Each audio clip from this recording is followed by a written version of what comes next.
Hello बच्चों, अब हमें जेनेटिक्स रिज्यूम करना है लेक्चर्स।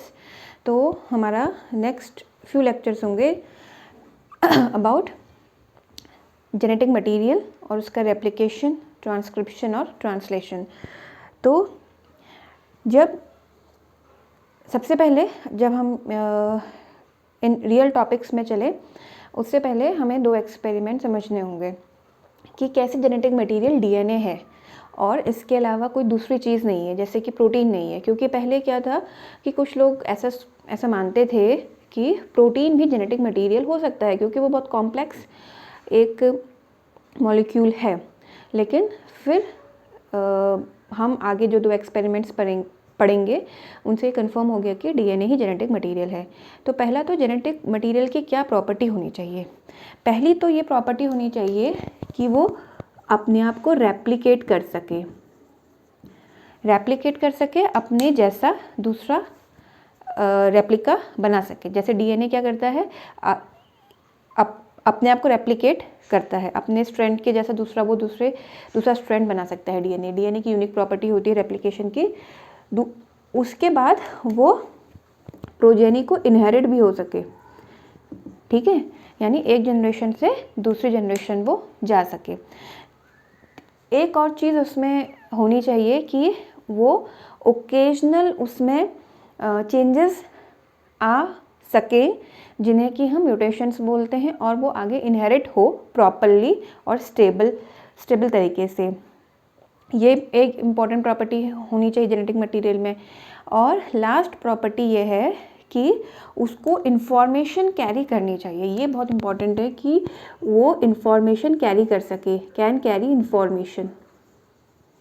क्योंकि जब वो एक जनरेशन से दूसरी जनरेशन या फिर क्या बोलते हैं कि अगर वो प्रॉपरली अगर अपनी इन्फॉर्मेशन कैरी कर पाएगा, दूसरे सेल को दे पाएगा, तभी वो जो डॉटर सेल है उसमें वो फंक्शंस कैरी हो पाएंगे और वो जो भी सेलुलर फंक्शंस हैं उनको प्रोग्राम कर पाएगा। अब सबसे पहला हम एक्सपेरिमेंट पढ़ेंगे जो कि बैक्टीरिया पे हुआ था। तो बैक्टीरिया वायरस पे 2 एक्सपेरिमेंट हम पढ़ेंगे जिनसे हमें ये प्रूफ मिलेगा कि डीएनए ही जेनेटिक मटेरियल है। तो पहली चीज़ हम पढ़ेंगे ग्रिफ्थ का एक्सपेरिमेंट। फ्रेडरिक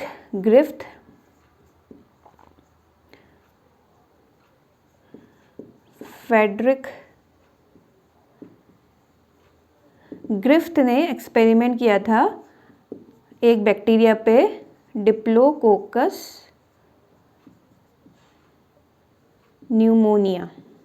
ये एक ऐसा बैक्टीरिया है जो निमोनिया कॉज करता है, करेक्ट। मैमल्स में ये बैक्टीरिया डिप्लोकोकस निमोनिया कॉज करता है। फ्रेडरिक ग्रिफ्थ ने इसके ऊपर एक्सपेरिमेंट किया और उन्होंने एक फिनोमिना देखा जिस फिनोमिना का नाम है बैक्टीरियल ट्रांसफॉर्मेशन। इसकी डेफिनेशन मैं आपको इस एक्सपेरिमेंट जब हम पढ़ लेंगे इसके बाद बताऊंगी ताकि आपको समझ में आए। बेसिकली हम बैक्टीरियल ट्रांसफॉर्मेशन पढ़ रहे हैं with the help of an experiment performed by Frederick Griffith. तो इन्होंने क्या किया था, ये ब्रिटिश मेडिकल ऑफिसर थे। इन्होंने जनरली इस बैक्टीरिया की 2 स्ट्रेन्स होती हैं। एक होती है एस स्ट्रेन और एक होती है आर स्ट्रेन। एस स्ट्रेन का मतलब है स्मूथ और आर का मतलब है rough. Smooth in the sense कि इन जो ये वाला जो स्ट्रेन के जो बैक्टीरिया होते हैं डिप्लोकोकस न्यूमोनियाई, ये अपने बाहर से कैप्सूल प्रोड्यूस करते हैं और जो आर स्ट्रेन होती है वो अपने बाहर से कैप्सूल प्रोड्यूस नहीं करता है, इसलिए वो रफ होता है। जो एस स्ट्रेन होती है ये क्या होती है,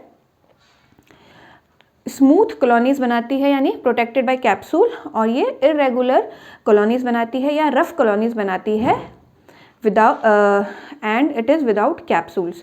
इसमें क्या है कि जो एस स्ट्रेन है ये विरुलेंट होती है, ओके, ये विरुलेंट होती है और ये नॉन विरुलेंट होती है, यानी ये पैथोजेनिक होती है। विरुलेंस इससे अगर ये किसी अपने होस्ट में जाए तो वहाँ ये डिजीज़ कॉज करेगी और ये नॉन विरुलेंट होती है। करेक्ट। तो उन्होंने इन दोनों स्ट्रेन्स की विरुलेंस को चेक किया। कैसे इन्होंने चेक किया देखेंगे अब थोड़ा सा। पहले उसमें इन्होंने क्या किया, जो विरुलेंट स्ट्रेन थी, एस स्ट्रेन थी, इसको माइस में डाला तो माइस क्या हो गया, मर गया। और फिर यानी इसका मतलब जो एस स्ट्रेन है वो कैसी है, विरुलेंट स्ट्रेन है। और इन्होंने जब इसके ब्लड से बैक्टीरिया कलेक्ट करे तो विरुलेंट बैक्टीरिया मिले, यानी एस स्ट्रेन की कॉलोनीज वाले बैक्टीरिया मिले।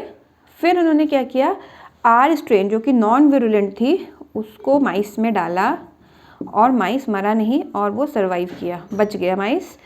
और करेक्ट, और इसके ब्लड में कोई बैक्टीरिया नहीं मिले क्योंकि वो इन्फेक्ट ही नहीं किए उसे। अब इन्होंने क्या किया कि जो ये एस स्ट्रेन वाले बैक्टीरिया हैं इसको हीट किल कर दिया, मतलब इसमें हीट ट्रीटमेंट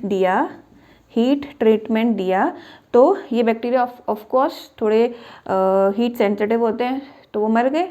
उसके बाद इन्होंने माइस में डाला तो माइस अब इन्होंने डिजीज़ कॉज नहीं करी क्योंकि ये तो डेड बैक्टीरिया एक तरीके से डाले हैं, तो यहाँ माइस सरवाइव कर गया।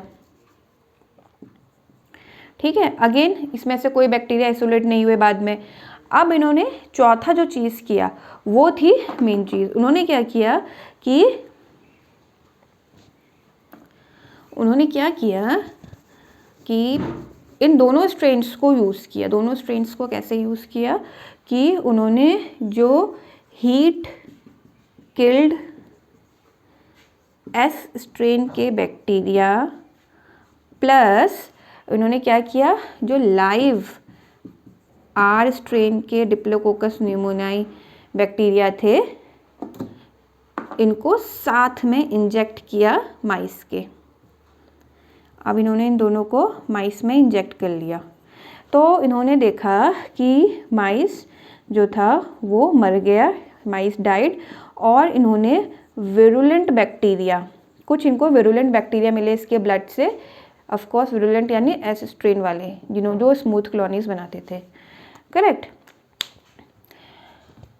लेकिन डाले तो इन्होंने एस स्ट्रेन वाले बैक्टीरिया क्या डाले थे, मरे हुए डाले थे। तो हमने जो थर्ड एक्सपेरिमेंट किया था उसके हिसाब से क्या माइस बच जाना चाहिए था, क्योंकि लाइव जो आर स्ट्रेन है वो तो ऑब्वियसली डिजीज़ कॉज नहीं करता है ना, जो सेकेंड एक्सपेरिमेंट में किया था। तो जब इन्होंने सेकेंड और थर्ड को एक तरीके से दोनों एक्सपेरिमेंट को एक साथ किया या एक ही एक्सपेरिमेंट में किया, मिलाया, तो उन्होंने देखा कि माइस मर गए और एस स्ट्रेन के बैक्टीरिया मिले और ये विरुलेंट थे ब्लड से माइस के। तो इन्होंने ये पाया कि यानी कुछ फैक्टर्स जो हैं इस एस स्ट्रेन के जो डेड सेल्स हैं उससे आर स्ट्रेन में गए और उन्होंने ये जो आर स्ट्रेन वाले जो बैक्टीरिया थे इनको चेंज कर दिया, इनको चेंज करा और इनको कन्वर्ट किस में कर दिया, एस स्ट्रेन में। किसने, कुछ फैक्टर्स गए, अभी उनको पता नहीं है कि क्या फैक्टर्स थे, ठीक है। तो ये इन्होंने एक तरीके से अपना एनालिसिस दिया। अब 1944 में 3 साइंटिस्ट थे, एवेरी, मैककार्टी एंड मैकलियॉयड। इन तीनों साइंटिस्ट ने इस जो एक्सपेरिमेंट था माइस का और डिप्लोकोकस न्यूमोनियाई का, उसका इन्होंने मॉलिक्यूलर एक्सप्लेनेशन दिया। क्या दिया इन्होंने ये समझाया कि इन्होंने बेसिकली क्या किया, जो डीएनए है, डीएनए को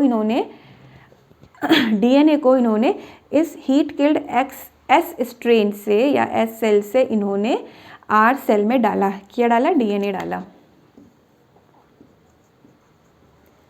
डीएनए डाला।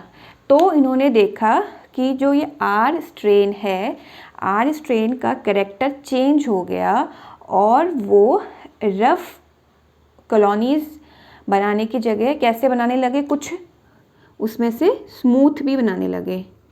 यानी आर स्ट्रेन चेंज हुई एस स्ट्रेन में और इसी डीएनए ने इनको पैथोजेनिक भी बनाया। जबकि जो ग्रिफ्थ थे उन्होंने भी ये एक्सपेरिमेंट किया, लेकिन वो उस समय से समझा नहीं पाए कि वो क्या चीज़ थी। बाद में स्पेसिफिकली इन तीनों साइंटिस्ट ने डीएनए को जब यूज़ किया तो इन्होंने बताया कि हाँ ये डीएनए था जिसने कि ये चीज़ करी। अब इसी बेसिस पे या इसी फिनोमिना को हम बोलते हैं बैक्टीरियल ट्रांसफॉर्मेशन। अब बैक्टीरियल ट्रांसफॉर्मेशन की डेफिनेशन क्या हो जाएगी? बैक्टीरियल ट्रांसफॉर्मेशन क्या हो जाएगा? ये एक ऐसा फिनोमेना हो जाएगा by which DNA isolated from one type of cell when introduced into another type of cell is able to confer या to उसको देना to confer some of the properties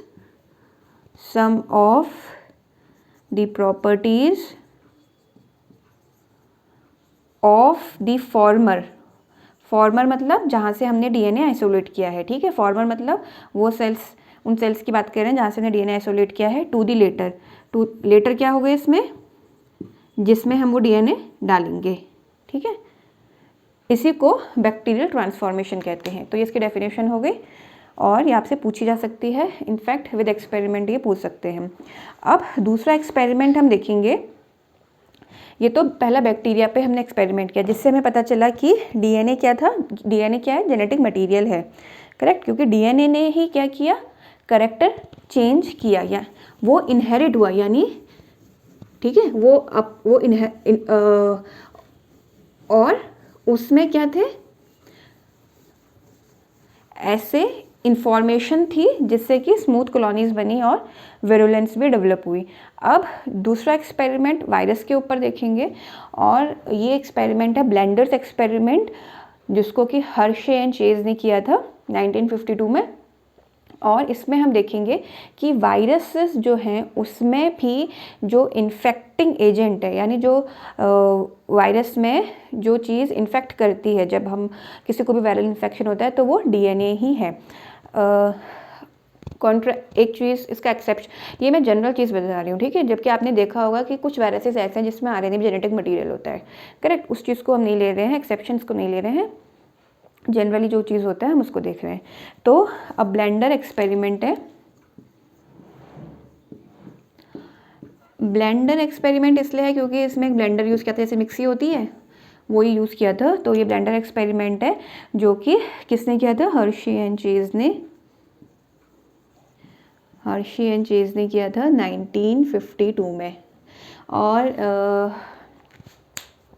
1953 में आई थिंक डीएनए का structure Watson and क्रिक ने समझाया था। तो उससे पहले का ये एक्सपेरिमेंट है हर्शी एंड चेज का, करेक्ट। इसमें क्या होता है? अब एक टर्म है बैक्टीरियोफाज। बैक्टीरियोफाज क्या होते हैं? ये ऐसे, इनका नाम बैक्टीरिया से स्टार्टिंग है, लेकिन ये बैक्टीरिया नहीं होते हैं, ये ऐसे वायरसेस होते हैं, ये वायरस होते हैं बेसिकली, जो बैक्टीरिया को इन्फेक्ट करते हैं। उनको ऐसे वायरसेस जो बैक्टीरिया को इन्फेक्ट करते हैं उन्हें बैक्टीरियोफाज बोलते हैं। और इसी में से एक एग्जाम्पल है जिसके साथ एक्सपेरिमेंट किया गया, टीटूफाज। ये बेसिकली एक वायरस है, करेक्ट।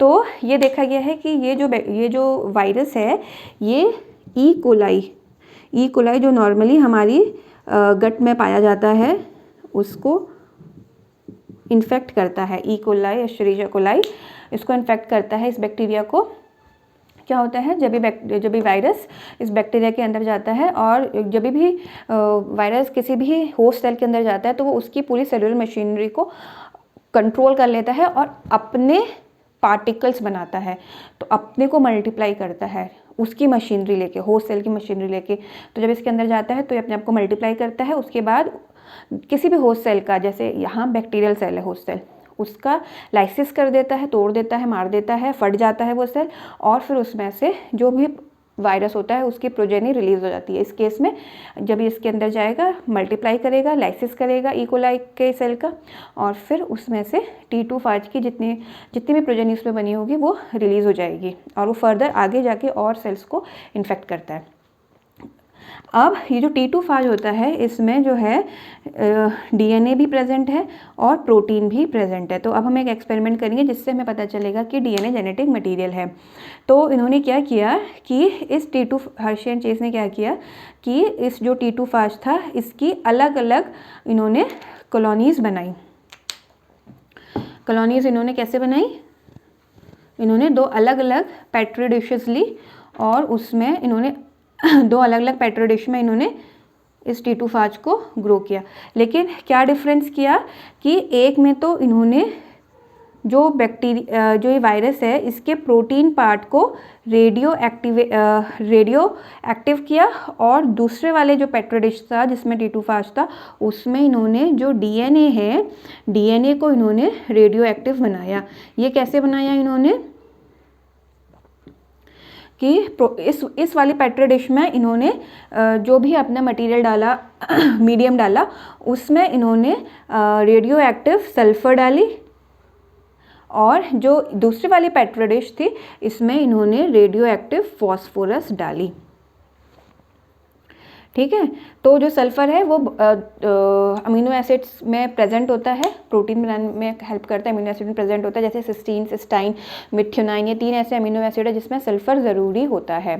तो जब ये अमीनो एसिड में जाएगा, ये सल्फ़र उन अमीनो एसिड में जाएगा और उन अमीनो एसिड से क्या होगा कि जो प्रोटीन होंगी वो रेडियो एक्टिव हो जाएंगी। तो इसलिए प्रोटीन पार्ट यहाँ रेडियो एक्टिव हो गया। और आपको पता है कि DNA में 5 एलिमेंट हमने पढ़ा था DNA के लेक्चर में, phosphorus, nitrogen, carbon, hydrogen, oxygen. तो उसमें से अगर फॉस्फोरस को हम इस मीडियम में रेडियो एक्टिव फॉस्फोरस डालेंगे तो ये फॉस्फोरस न्यूक्लियोटाइड्स में चली जाएगी, क्योंकि वहाँ फॉस्फोरस चाहिए होती है in the form of phosphate group. तो इस वजह से जब न्यूक्लियोटाइड्स रेडियो एक्टिव हो जाएंगे तो यानी DNA भी रेडियो एक्टिव हो जाएगा। अब इन्होंने क्या किया, सिमिलरली इन्होंने अब 2 कल्चर्स लिए ई कोलाई के। अब इन्होंने ई कोलाई के कल्चर्स लिए और ये ई कोलाई का कल्चर है एक फर्स्ट और ये है सेकंड। ठीक है, तो अब इन्होंने इस बैक्टीरियोफाज को इसमें डाला। ठीक है, अब इसमें बैक्टीरिया हैं और ये वायरस आ गए तो इनको ये इन्फेक्ट करेंगे। ऐसे ही इसमें जो बैक्टीरिया थे ई कोलाई, इनको इस पर्टिकुलर पेट्री डिश में जो T2 फाज था जो जिसमें कि DNA रेडियो एक्टिव था, उन्होंने इसको इन्फेक्ट कर लिया। ठीक, अब इन्होंने क्या किया अब इन्होंने जो बैक्टीरियल सेल को जब इन फाजेस ने इन वायरस ने इन्फेक्ट कर लिया लेकिन बैक्टीरिया की लाइसिस नहीं हुई, यानी बैक्टीरिया सेल की लाइसिस नहीं हुई, यानी टूटा नहीं वो, और इंटैक्ट ऐसे ही रहा सेल, लेकिन उसके अंदर वो इन्फेक्टेड है बट डेड नहीं है, आई मीन उसकी लाइसिस नहीं हुई है। तो उसके बाद उन्होंने सेपरेटली इन कल्चर्स को एक ब्लेंडर में शेक कर लिया, ब्लेंडर में इनको शेक कर लिया।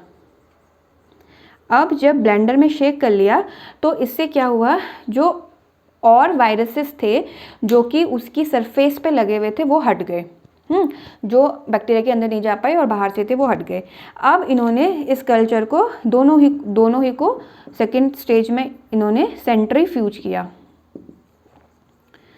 सेंट्रीफ्यूज से क्या होता है, सेंट्रीफ्यूगेशन से क्या होता है, जो भी हैवी चीज़ होती है वो नीचे आ जाती है in the form of pellet, और जो हल्की चीज़ होती है जिसका वेट कम होता है वो इन द सुपरनेटेंट के फॉर्म में ऊपर रह जाती है। ठीक है, सुपरनेटेंट, यहाँ पर हैवी चीज़ आती है किसी भी सेंट्रीफ्यूज में, और सुपरनेटेंट जो होता है वो लाइट जो सब्सटेंस होता है उसका बना होता है, यानी जो हल्का होता है। अब इन्होंने क्या देखा कि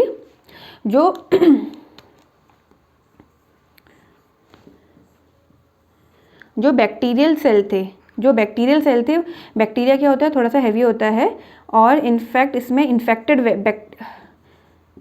भी है वो बैक्टीरिया। कैसे, क्योंकि उसको वायरस ने क्या कर रखा है, इन्फेक्ट कर रखा है। तो जो बैक्टीरिया है उन्होंने देखा कि in the form of pellet वो यहाँ पर आ गए, इसमें भी ये बैक्टीरिया यहाँ पर आ गए, इन्फेक्टेड बैक्टीरिया आ गए, करेक्ट, दोनों जगह। और जो सुपरनेटेंट था वो ऊपर रह गया, अलग कलर से बना देते हैं। जो सुपरनेटेंट था वो ऊपर रह गया। अब ये जो सुपरनेटेंट था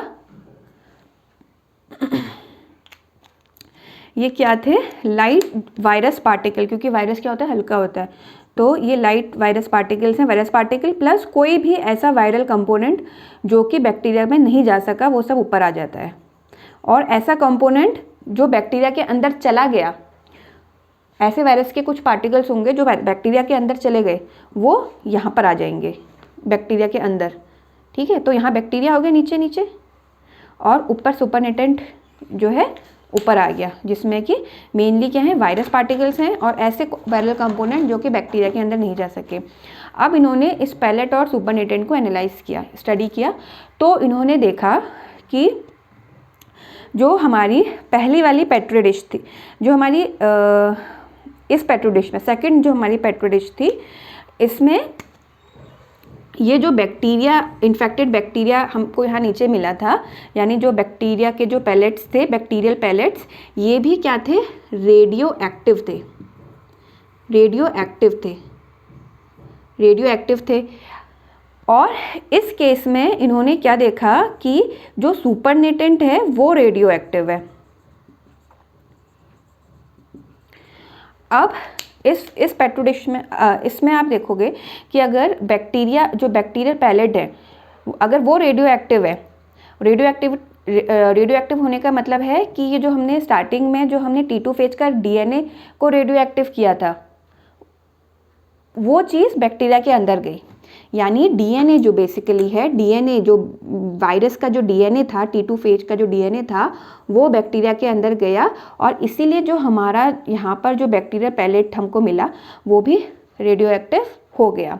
जबकि इस केस में हमने क्या किया था, जो T2 फेज था, वायरस था, उसका प्रोटीन पार्ट हमने रेडियो एक्टिव किया था। इसीलिए जो यहाँ पर हमको सुपरनेटेंट मिला था, जिसमें कि क्या थे, वायरस थे और कोई भी ऐसा वायरल कंपोनेंट था जो बैक्टीरिया के अंदर नहीं गया, से फॉर एग्जांपल कोई प्रोटीन, ठीक है, वो रेडियो एक्टिव था, है ना। और ये रेडियो एक्टिविटी यानी यहाँ पर कहाँ पर से आई होगी, प्रोटीन पार्ट से, प्रोटीन पार्ट से यहाँ पर आई। इसका मतलब ये प्रोटीन पार्ट बैक्टीरिया के अंदर नहीं गया, ठीक है, ये प्रोटीन पार्ट बैक्टीरिया के अंदर नहीं गया। जबकि यहाँ से हमें पता चला कि डीएनए बैक्टीरिया के अंदर गया, और इसीलिए जो ये हमारा बैक्टीरियल पैलेट था वो रेडियो एक्टिव हो गया था। तो इस एक्सपेरिमेंट से हमें क्या मिला कि डीएनए जो है वो क्या है, जेनेटिक मटेरियल है, वो ही इंफॉर्मेशन लेके गया, और उसने आगे जब हम इन बैक्टीरियल सेल को हम जब ग्रो करेंगे तो हम देखेंगे, हमने देखा, हम जब फर्दर इन जो बैक्टीरियल सेल्स से, जो इन्फेक्टेड बैक्टीरियल सेल्स थे, इनको फर्दर ग्रो किया, और जब उनकी लाइसिस हुई तो उसमें से वायरस पार्टिकल मिले, करेक्ट, वायरस पार्टिकल मिले। यानी जो डीएनए इन बैक्टीरिया के अंदर गया था, उसने नए वायरसेस बनाने की इंफॉर्मेशन थी, तभी तो हमें वायरस पार्टिकल मिले। इसीलिए डीएनए क्या है, जेनेटिक मटीरियल है। ओके, अब विद द एक्सेप्शन आपको ध्यान में रखना है कि कुछ वायरसेस में आरएनए भी जेनेटिक मटेरियल होता है। अब इन दो एक्सपेरिमेंट से हमें क्लियर हो गया कि क्या है, डीएनए क्या है, जेनेटिक मटेरियल। एक एक्सपेरिमेंट हमने बैक्टीरिया में पढ़ा, दूसरा एक्सपेरिमेंट हमने वायरस में पढ़ा। इसके बाद हम देखेंगे structure of DNA, Watson and Crick model, जो हम पहले ही पढ़ चुके हैं, उसको बस हल्का सा हम उसको नेक्स्ट लेक्चर में हम उसको बस एक ब्रीफ लेंगे उसका, और फिर हम रेप्लिकेशन ऑफ डीएनए पढ़ेंगे बेसिकली। तो अगर आपको आज का लेक्चर अच्छा लगा होगा तो प्लीज़ इसे लाइक, शेयर एंड सब्सक्राइब करिएगा। Thank you.